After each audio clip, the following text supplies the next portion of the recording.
Hey guys, welcome to Code Decode. In this video, we are going to cover all about the date time APIs, that the questions around that, the interviews around that in 2025. So let's get started. The datetime API, which was introduced in Java 8 and enhanced even through Java 21, provides a very robust solution for handling the dates and time in modern applications. Unlike the legacy classes like Java Util Date and Java Util Calendar classes, the modern APIs offers a wide range of benefits over the older versions. They are more type safe, they are more immutable, they are more clearer, they have proper time zone supports, and they have better performance. So let's first understand what was the problem with the legacy datetime APIs, that is Java Util Date and Calendar.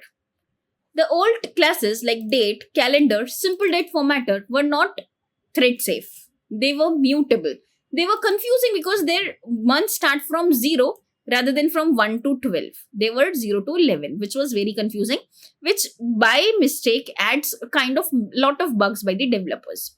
It was error prone because in the same class you have mix of date, time and everything. There was no clear separation between date, time and date time and zones.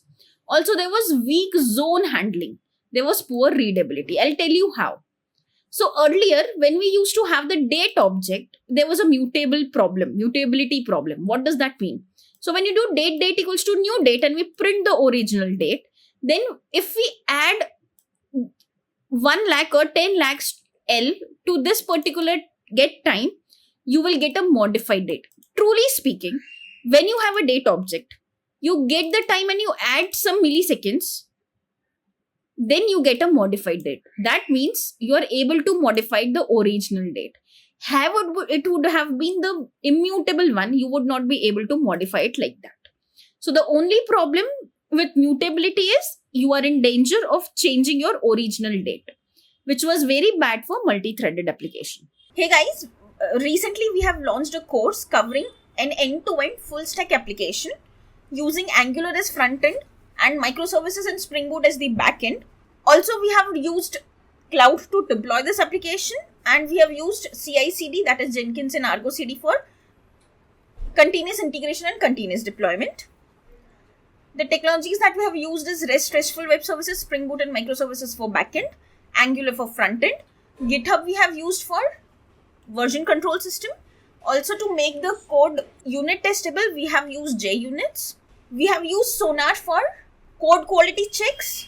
Also, for containerization, we have used Docker and Kubernetes. And to deploy this whole application, we have used AWS and multiple services from AWS.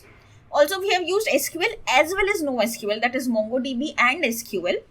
On AWS, since for the SQL we have RDS, we have used those services, and Jenkins and Argo CD for CI/CD pipeline.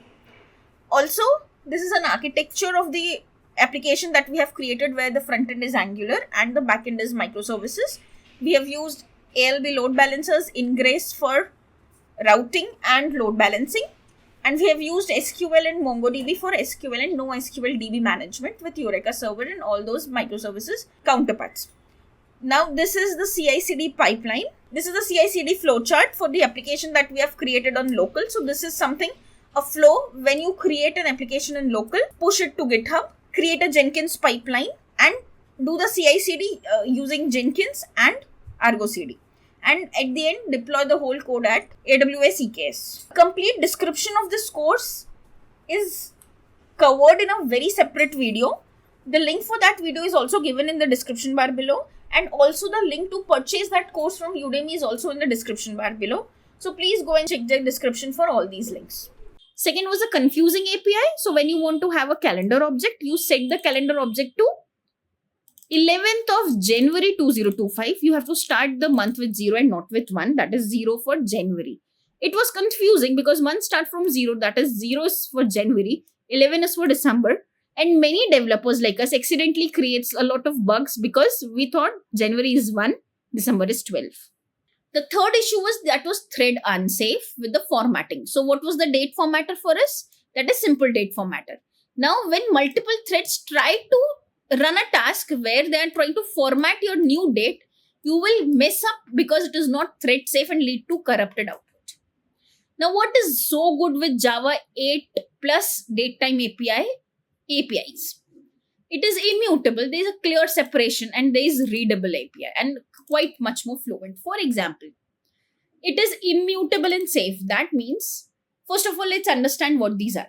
The local date is only for date. No time, no time zone, nothing ended. Local time is only for time, no date information, no time zone information. Local date time is only date and time, no time zone information. The zoned date time contains all date, time, and time zone. So there is a clear separation now done by Java 8 people. And so please forget using the old date class or calendar class. Start using local date, local time, local date time, and zone date time. So the good part is they are now immutable. That means if I create a date with local date dot now, and if I print the today, it will be at the today's date. If I add a plus week of 1, it will become a next week, and you try to print the next week, it will be next week. But still, if you try to print the today's date, it will still print the today's date. That means the local date instance is immutable. Even though you plus the weeks to today, today will not change. It will just return a new object with a new date that is of the next weeks. So that's how beautiful, immutable, and thread safe these local date time objects are. There is no zero-based month confusion. Now, if you want to have January, January starts from 1, December at 12. So, a beautiful way of handling months with 1 to 12 and not a zero-based indexing. Also, it is thread safe. Now, we used to have simple date time formatter. Now, we have date time formatter here. This is thread safe. So, even if you have multiple threads working on your formatter trying to format your local date time of now to different kinds of format like this, it will be thread safe.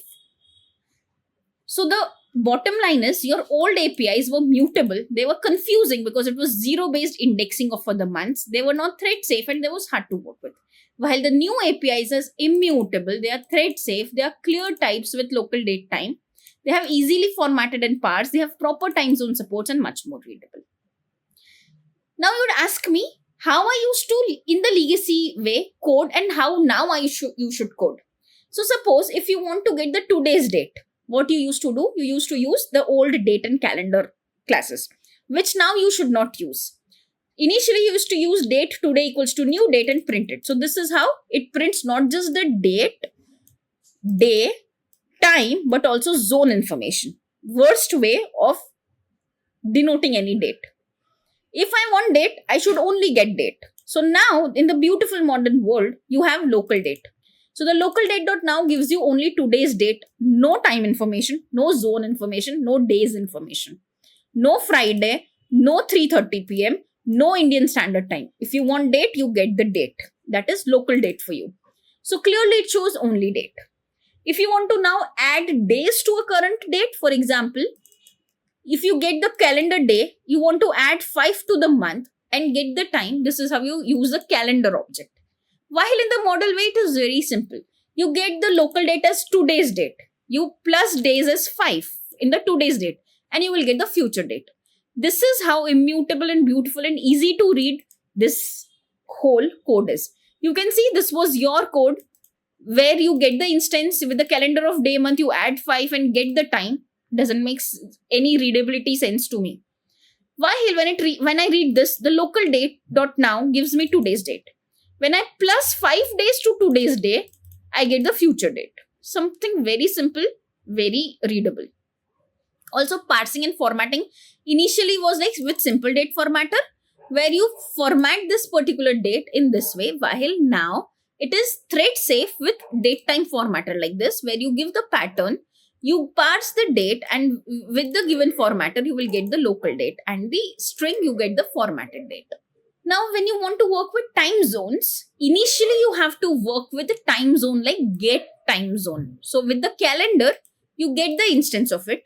You pass the time zone that I want to get the calendar time with America, New York's time zone. And then you get the time. Now it is much more easier and much more readable because now you say get the zoned date time, which will have both the time zone information and the date time. You also give the zone ID of America, New York like this, and then you print it directly. No get time, no calendar object, nothing. See the simple zone date time dot now for this zone, I'll get the zoned time of New York.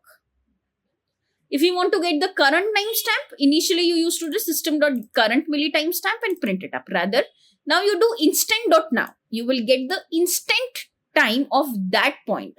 And that is perfect for your APIs and persistence APIs. So use cases and legacy in modern APIs, how you used to do it.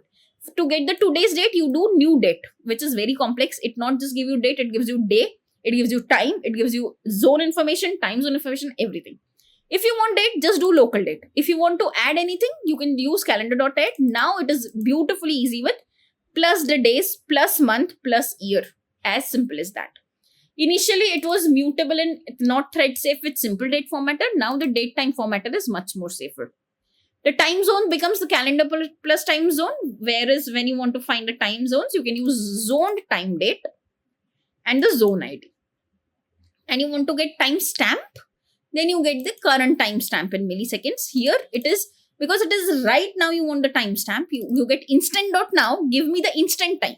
Now, essentially the best practices when you're working with a modern date time. Always use modern date time API. Stop using the old Java util date and calendar because they suffer from fundamentally design flaws like mutability problem, poor API design, confusing month index from 0 to 11 and limited time zone support and performance issue. So for the legacy, stop using Java util date and Java util calendar. Rather use local date for date, local date time for date and time both, and instant for timestamp.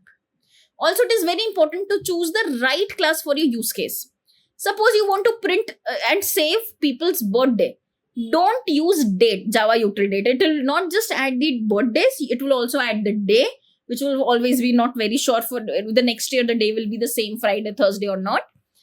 Rather than that, use local date, which stores only the date, that is 5th of March, XYZ. That's how. If you want to save the business hours, that is your working hour will be 9 to 7 p.m. Then just use local time. You don't need any information about the days, the Indian Standard Time, the UTC time, nothing. So be very specific to your use case, and because of those, the new date time APIs are so beautiful to capture your modern use cases where you want to handle birthdays, only the working hours, only the same zone time applications where you just need local date time, you don't need zone information. But if you have your application which is worldwide and have some clients in US, some clients in Europe, then always use the zoned date time, which will not just store your time, but also the zone in which it is storing the time. If you want to log the system events, you can, rather than using the current milli timestamp, you can use instant, which will give you the instant date time. If you want to store some durations, the time-based amounts like 5 hours, 10 minutes, use duration. And if you want to use a period of time, the date-based amounts, that is 5 years, 10 months, use the period like this. So this is how the new date time API gives you the flexibility to choose what you really need. If you want just the business hours, use local time. No date information, no year information, no zone information. And that is how flexible your life becomes after the new date time API comes into picture. For example, I'll give you examples. The local date.now gives you today's date, which will be 31st of May 2025. The local time.now will give you the current time. That is only the time information that it is 2:30 in the noon. The local date time.now will give you both date and the time information. That is, it is 31st of May 2025 and it is 2:30 p.m. in the afternoon. If you want the timestamp exactly for now, you will do instant.now, which will give you the whole with the Z information. You can also use the specific dates. You can create the date, that is for 25th of December 2025, create a Christmas date for me. Local time for this much hours, 2:30 p.m. You can do that. Local date time, you can use Christmas in the meeting time, and that will be your appointment of Christmas at 2:30 p.m. You can meet them. And that is how you create the local date time. You can also do arithmetic operations. That is, for the next week, you can add 1 week to the today's date and that will become your next week. Also, you can minus 1 month and you can go to the last month. And that is how easy and readable the date time API now has become. And the nightmare, initially we had to handle the time zones, are now all gone. You have beautiful APIs to handle your time, date, zones, and everything. Also, when it comes to time zone, there are most complex aspects of the date time programming. The same moment in the time appears different across the globe, and the time zone rules changes very frequently with the locations. That is why it is always in the best practice to make sure you always store timestamp in UTC format to maintain consistency for your global applications or the enterprise level applications. Make sure if you want to display it on your front end like React JS or Angular, make sure then you convert your UTC time to local date time. Always make sure don't ever take any local date time, store it in your database without the time zone information, because the form you're trying to get from the UI by through the React JS or Angular from the client can be filling the form from United States or from Europe or from India, and their 5 p.m. may not be the actual 5 p.m. in India. That is why, or if you're storing the time, make sure you store the time zone also. For example, if you want to have the Eastern time zone of New York, America at 2:30 p.m. or 2 p.m., then the local date time of this becomes the local meeting time. And when you want to add the time zone, you can add the Eastern time zone of New York. So if you want to use meeting of EST time with the same time zone of UTC, it will give you something like the Eastern time zone becomes EDT as a time zone, 15th of June 2025 at 2 p.m. When it comes to the UTC formatter, the UTC formatter becomes Asia Kolkatam. The zone ID of UTC, and you have meeting UTC. So you meeting UTC dot format the formatter of, what is the formatter? The date time in this pattern with the zone information. So UTC time becomes 6 p.m. in the evening on the same date, 15th of June, but in the UTC time zone. Similarly, you can create the IST time, you can create the PST time, the Pacific time, and add it to your data. So this is how beautiful and easily you can create your different time, zoned time date, and you can format using the formatter like this. So you create your time zone, you format using the formatter like this, and you will get the exact time. Always make sure you save the formatted date time with zone information only in the database. Very important fourth point, handle the errors gracefully, because 90% time when you try to format in particular format, you will end up in a date time parser exception. So please try to use the next formatter. Keep on trying if you have more formatters in place. If not, at the end, make sure that you throw an exception, illegal argument exception, if you are unable to parse your date with any of our existing formatter. Now, a very important fifth point, which 90% of us don't follow in our enterprise level applications. The date time formatters are expensive, and hence it is always good to cache them for better performance. So the date time formatter objects are expensive to create because they must parse the format pattern, compile them, set up local specific formatting rules, and in the high throughput applications like global applications, always try to have the better performance by caching these kinds of formatter. So what you can do is you can use a date time formatter with the ISO local date time, with the custom formatter date time, and you keep on creating it in a proper formatter cache. So you add your formatters like ISO date time, the custom format in your cache, and whenever you want to format anything, just use the formatter from the caching part, so that you don't have to always match the pattern, analyze it, and then format. So just do it once, create the formatter at once, use it everywhere in your application, and that increases your performance. I have many more things to cover for datetime API, like clock injection issues, the immutable implications, which we won't know what will happen, the proper comparison methods, the storing of UTC in database, how to do it, and a lot of things. If you want to know more about the datetime APIs like this and the complex topics which I'm going to cover in this upcoming video, let me know in the comment section. Then only I'll create the second part of this datetime APIs. Thank you.